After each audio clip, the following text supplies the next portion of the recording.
Ladies and gentlemen, start your engines. It is spring here in New York, and for car enthusiasts, that means only one thing.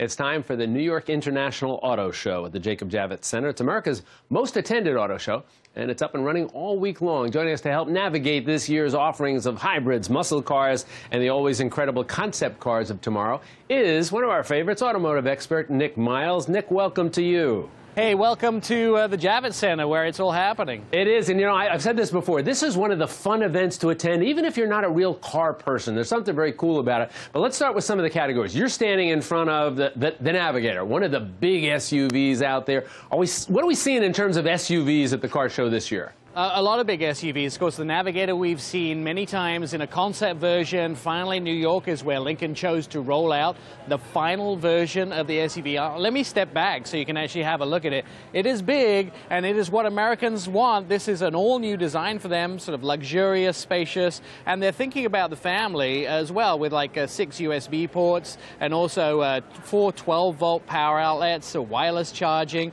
and a huge engine on the inside of this vehicle as well. I will also tell you that it's not the only large SUV that's out here. There's a lot of big SUVs that are being shown off here at the show, and a lot of people getting into those SUVs.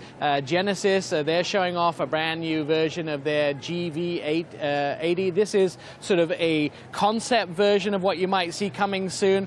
And minimalism seems to be, and you look at that sort of exterior design. Look at the mirrors on the side. We're talking about, although these are big SUVs, things are getting smaller. That's ash wood. Both the driver and passenger have screens on the inside as well, so that's big. But power is a big thing as well. You want to talk about power. There is a new Jeep out there that's called the Trackhawk, and they've actually put 707 horsepower in this. We want the big SUVs, but this goes 0 to 60 in 3.5 seconds. So you have a huge, big SUV, but now it's got sports car performance. So definitely a lot of SUVs here that have amazing performance. We always look to our culture, the muscle cars. You know, it's always been part of who we are since Henry Ford started developing cars a long time ago. And we have some really interesting muscle cars showing up at the show, yes? Absolutely. Here's the big thing about muscle cars. It's like the American icon. Just like fish and chips is English from where I come from, muscle cars are what personifies the whole of America. And the social media buzz and the news buzz that really stole the show is this. The brand new Dodge Challenger Demon. This vehicle is completely off the hook. 0 to 60 in 2.3 seconds. That is faster than you can unlock your cell phone. Vin Diesel was on site to show off this car. It'll be in Furious 8, the new movie. This vehicle has 840 horsepower. They have the largest, most powerful vehicle in its class ever built. Why can we do this in America? Well, we do it because we can, and that's the deal with these muscle cars.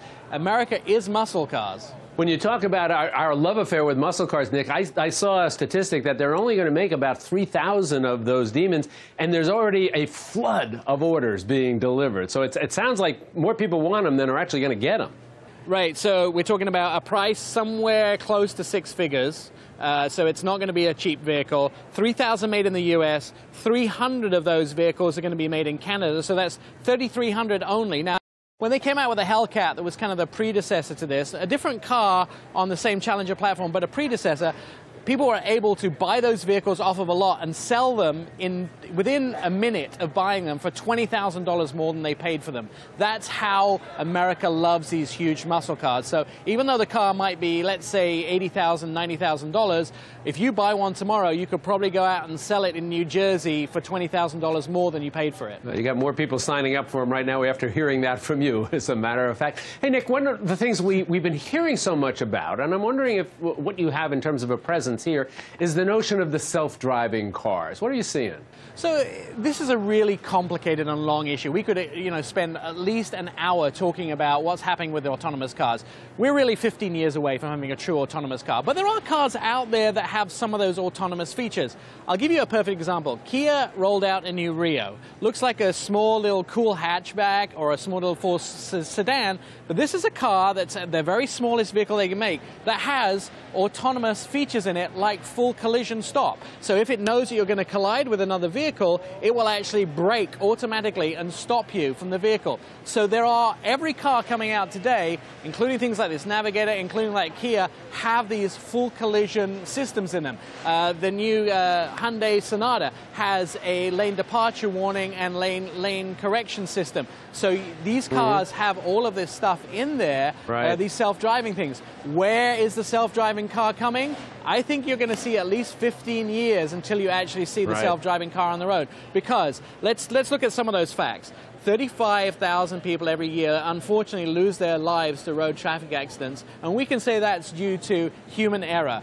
How many cars will we put up with that are autonomous having accidents? The true answer to that is 0, and that's what the automakers have to get to. They have to get to where they can get accidents to 0 before they can put a self-driving car on the road, which is then responsible for itself. Hey, Nick, real quick before we lose you, there's always something cute and fun in terms of cars there. What do you got here? Let's look at this. It's the Rogue from Nissan. We've seen the Rogue before. It's not a new vehicle, but what they've done with this vehicle will make you smile. They've made a dog version. It's called the Rogue Dogue, as a D-O-G-U-E. It has food and water bowls in the back. It also has a 360-degree shower for your dog. You could use this for your hair on the way to work, but a blow dryer for your dog as well. Ramps to get in the back. Removable dog bed. This is the full package. If you're a dog guy or gal, this car is definitely going in your garage this year. I've heard people say, Nick, if there was such a thing as reincarnation, they want to come back as their own dog, and I think they'd want to come back with that vehicle. Anyway, hey, Nick, it's always a pleasure. Thanks for guiding us through this. You take care. And a reminder for you, the New York International Auto Show will run at the Javits Center through Sunday, April 23rd. You can visit metrofocus.org for more details.